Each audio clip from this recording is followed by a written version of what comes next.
తెలంగాణ రాజకీయాలు మరోసారి హీటెక్కాయి. గత 2-3 రోజుల నుంచి సవాళ్ల పర్వం పీక్స్కు చేరింది. ఈ నేపథ్యంలో నిన్న మల్లు భట్టి విక్రమార్క అప్పులపై బీఆర్ఎస్పై చేసిన ఆరోపణలపై మాజీ మంత్రి హరీష్ రావు కౌంటర్లు ఇచ్చారు. కాంగ్రెస్ పార్టీ ఎన్నికల వేళ అది చేస్తాం ఇది చేస్తామని చెప్పి 420 హామీలు ఇచ్చి ప్రజల్ని మోసం చేసిందన్నారు.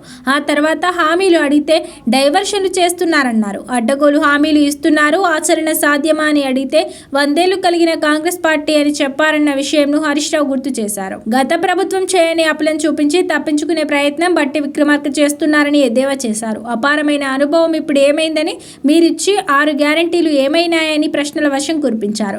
కరోనా సమయంలో ఆర్థిక పరిస్థితి బాగోలేకపోయినా ఎక్కడన్నా రాష్ట్రం దివాలా తీసింది అని ఎప్పుడు అనలేదని గుర్తు చేశారు. ఎన్నికల వేళ కాంగ్రెస్ పార్టీలు ప్రజలు నమ్మరని బాండ్ పేపర్లు రాసి గ్యారంటీ కార్డులు ఇచ్చారన్నారు. మీ అపారమైన అనుభవం స్కామ్ల మీదనే ఉందని ఏకిపారేశారు. ఫైనాన్స్ మినిస్టర్ అయి ఉండి అబద్ధాలు మాట్లాడవచ్చా?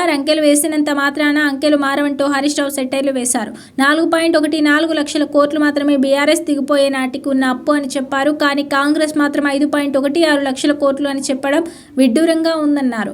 కాగ్ రిపోర్ట్ చెప్తున్నా లేని అప్పులను చూపించి ప్రయత్నం చేస్తుందన్నారు కాంగ్రెస్. అసెంబ్లీ పెట్టాలని అప్పులపై చర్చించడానికి సిద్ధమన్నారు. గతంలో అప్పులపై మాట్లాడితే తలలు దించుకున్న చరిత్ర కాంగ్రెస్ అని హరీష్ రావు ఏకిపారేశారు.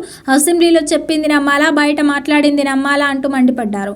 3,47 కోట్ల అప్పు చేసినామని ముఖ్యమంత్రి చెప్తాడని, భట్టి గారు ఏమో 1.72 వేలు అంటారని, ఇంతకీ ఎవరి మాట వినాలన్నారు. బ్రోకర్లకు కమిషన్లు ఇచ్చి 30,000 కోట్లు అప్పు తీసుకొచ్చారని, తొందరలోనే నిజాలు బయటపడతామని అన్నారు. 10 ఏళ్లలో తమ ప్రభుత్వ పాలనలో కరోనా వచ్చిందని, కానీ ఏనాడు అభివృద్ధి పనులను ఆపలేదన్నారు. ఫైనాన్స్ డిపార్ట్మెంట్ నుంచి గ్రాంట్ తెచ్చుకోవాలి అని కేంద్రం చెప్పిందన్నారు.